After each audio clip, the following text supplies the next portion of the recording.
Doutor Renato, muito se fala dessa mão forte, dessa parceria do Poder Judiciário em relação ao combate à corrupção em Araxá. Eu gostaria primeiro de esclarecer qual tem sido o papel do Poder Judiciário em todos esses casos em apuração pela Polícia Civil. Olha, em primeiro lugar, o Poder Judiciário ele está sempre combatendo todo e qualquer crime, né? Inclusive de corrupção, e não há predileção alguma com relação a esse ou aquele crime, conforme envolva ou não envolva o clamor público. A gente é servidor público e o nosso patrão é o povo. Sempre que o povo for lesado, seja por um corrupto, seja por um batedor de carteira, seja por um homicida ou por um latrocida, o judiciário, em sendo acionado, o judiciário vai agir, não é? E é claro que o Poder Judiciário também está trabalhando ao lado das demais entidades e poderes e instituições, exercendo o seu ofício, como sempre exerceu, de maneira imparcial. Não há aqui nem mão pesada, nem mão leve. Há medidas que a Polícia Civil precisa adotar e precisa de autorização judicial para tanto. Em sendo o caso, a lei permitindo a medida policial, a gente autoriza a medida. Isso sempre foi assim. Agora, doutor Renato, talvez seja esse momento ímpar que o país vive e Araxá, coincidentemente também, de ver, né, pessoas antes no crivo popular impunes e agora respondendo também pelos cargos que ocupam? Nós temos que tomar muito cuidado, porque nós temos que garantir para todo e qualquer acusado de crime no Brasil, que é um Estado democrático de direito, nós temos que garantir a todo e qualquer acusado de crime o devido processo legal. Disso o Judiciário de Araxá não abre mão. Então nós não podemos dizer que o cidadão X ou o cidadão Y, porque foi denunciado, porque foi indiciado, ou porque teve a prisão decretada, ele é culpado. Nós temos que aguardar o devido processo legal. O que ocorre é que tem prisões, como outras medidas, interceptação telefônica, busca e apreensão, quebra de sigilo bancário, quebra de sigilo fiscal, que são medidas instrumentais, que são medidas tomadas pelo delegado de polícia, encampadas pelo promotor e autorizadas pelo juiz para a colheita de provas.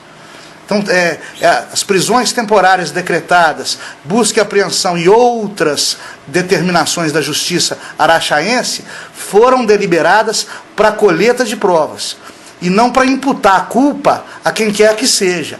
Essa culpa só virá ao fim e ao cabo de um processo através de sentença penal condenatória ou não. Então nós temos que esperar aí o devido processo legal, que é uma garantia de todo cidadão brasileiro. Doutor Renato, agora, esses instrumentos foram utilizados dentro da lei, com base, como foram feitas essas representações? E eu te pergunto, o uso desses instrumentos não levou a desbaratar tudo isso, como tem ocorrido na cidade? O bom uso de instrumentos como a prisão temporária tem levado a êxito o trabalho de investigação da Polícia Civil local, sob o comando do laborioso e arguto delegado regional Dr. César Felipe Colombari, né? Todas as medidas que a polícia vem solicitando da Justiça, essas medidas, primeiro, são encampadas pelo Ministério Público, né, que ombreia esforço com a polícia e pede junto com o doutor delegado. Segundo, é analisada a legalidade dessa medida. E se essa medida é legal, a Justiça de Araxá concede. A prisão temporária não é novidade alguma. Eu tenho 18 anos de profissão, há 18 anos que eu decreto prisão temporária para todo e qualquer delito em que a investigação exija a prisão temporária. O que tem acontecido em Araxá é uma profusão de inquéritos em andamento envolvendo as mesmas pessoas, né? E fazendo por merecer uma série de diligências rápidas e às vezes agudas, e às vezes radicais por parte da autoridade policial. Porém, todas até agora extremamente necessárias sob a ótica do Poder Judiciário. Doutor, e parece que isso não tem fim, né? Porque ainda restam inúmeros casos a serem apurados, outros inquéritos estão sendo concluídos, 65 entidades vão enviar a documentação e aquelas que apresentarem algum indício serão investigadas, sim, pela Polícia Civil. Como que é esse processo? A partir da investigação, do inquérito, qual que é o andamento e a perspectiva de que a gente tenha um final para esse clima na cidade? Na verdade, nem toda investigação ela começa de maneira abrupta com remédios amargos, como é o caso da prisão temporária. A prisão temporária ela é de ser decretada como meio para coleta de provas. E é uma medida, eu não digo excepcional, mas não é uma medida corriqueira, uma medida comum, também não é. Ela acontece às vezes e na maioria das vezes ela não acontece. Não há necessidade alguma da população de Araxá se sentir alarmada ou de achar que está sob um estado de exceção, ou achar que está vivendo um período de caça às bruxas. Isso não acontece. Estão ocorrendo várias investigações sob a tutela e a batuta da Polícia Civil e do Ministério Público, né? O Judiciário, enquanto as investigações estão em andamento, o Poder Judiciário de Araxá é um espectador, né, da atividade policial e da atividade do Ministério Público. Só vez ou outra a gente é provocado quando alguma medida precisa de autorização judicial, mas o mais das vezes a gente aguarda o inquérito ser concluído, né? E eu peço às pessoas que tenham calma, que acreditem na justiça, que tudo que está sendo feito para o bem do povo. Não tem absolutamente nenhuma medida sendo tomada com base em argumentações vazias, com base em denúncias desprovidas de fundamento, porque se isso estivesse ocorrendo, não daria ensejo sequer a instauração de inquérito policial, quanto mais o prosseguimento dessas investigações com a tomada de medidas aí mais drásticas. Na verdade, tudo que está sendo feito para a apuração da verdade real e para o bem da sociedade. Doutor, pelo contrário, o senhor não sente que a sociedade como um todo, ou na sua grande maioria, tem respaldado e tem concordado e tem até felicitado todas essas investigações? Sim, porque a população está sentindo que a justiça vem atuando, vem sendo feita. O grande problema do Poder Judiciário no Brasil é que, a gente estava falando sobre isso, inclusive, é que é um poder, às vezes, distante do povo, né? Sempre que o Poder Judiciário ele se mostra presente e se mostra rápido e se mostra célere, a população fica mais tranquila. E quando, além do Poder Judiciário, a gente vê a Polícia Civil Mineira, que é a melhor Polícia Civil do Brasil, também atuando de maneira rápida, de maneira limpa, de maneira célere, o nosso querido Ministério Público atuando com a lisura de sempre, com a transparência de sempre, a população fica muito tranquila, né? E a gente fica feliz de poder encontrar esse respaldo do povo da cidade. Porém, é necessário também que o povo da cidade entenda que todos nós gozamos, desfrutamos de garantias constitucionais, inclusive as pessoas acusadas de crimes. Então nós temos que entender que essas pessoas que estão sendo investigadas têm direito à ampla defesa. Não é hora de agir como justiceiro, como vingador. Não é hora de acusar, de defenestrar. Não é hora de você colocar alguém na berlinda ou discriminar uma pessoa só porque essa pessoa está sendo investigada ou só porque está sendo acusada.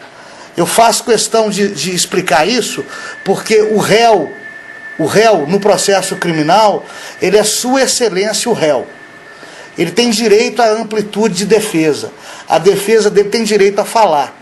E eu acho que qualquer interpretação agora contra essas pessoas que estão sendo investigadas por parte de mim, juiz de direito, seria afoita. Nós temos que esperar o término das investigações e temos que esperar a ação penal ser concluída com a sentença, para que então o Poder Judiciário possa tomar partido, possa se pronunciar em definitivo sobre a existência ou inexistência de culpa desse ou daquele indivíduo. Isso leva tempo, doutor? Olha, também já me perguntaram isso. Um processo criminal no Brasil que demora de 2 a 3 anos é absolutamente normal.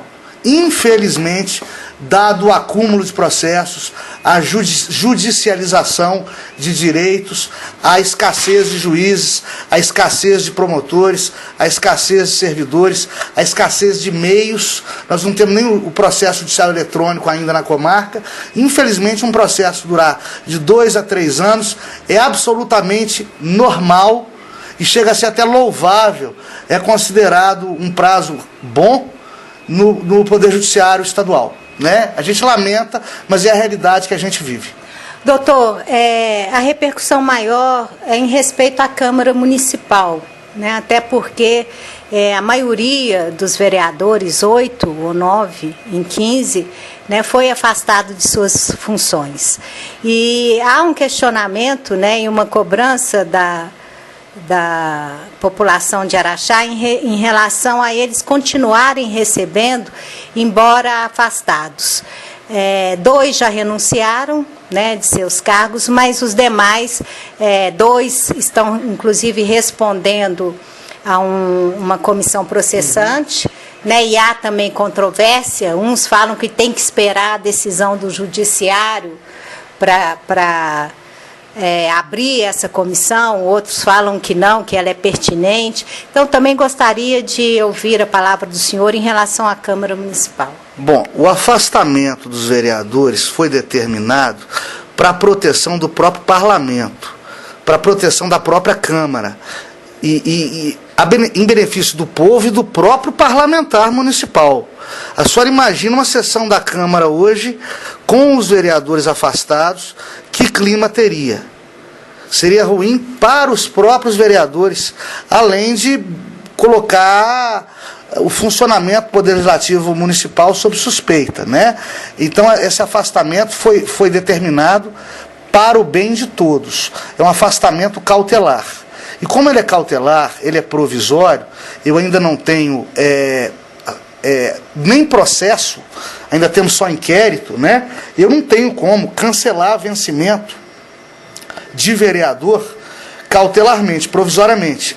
Eu estaria antecipando uma culpa que eu não sei se a justiça vai reconhecer ao final. Eu não posso punir por antecipação o vereador. Agora, se houver esse reconhecimento, ele tem que devolver esses valores que ele está recebendo enquanto afastado? No meu entendimento, não, porque alimentos são irrepetíveis.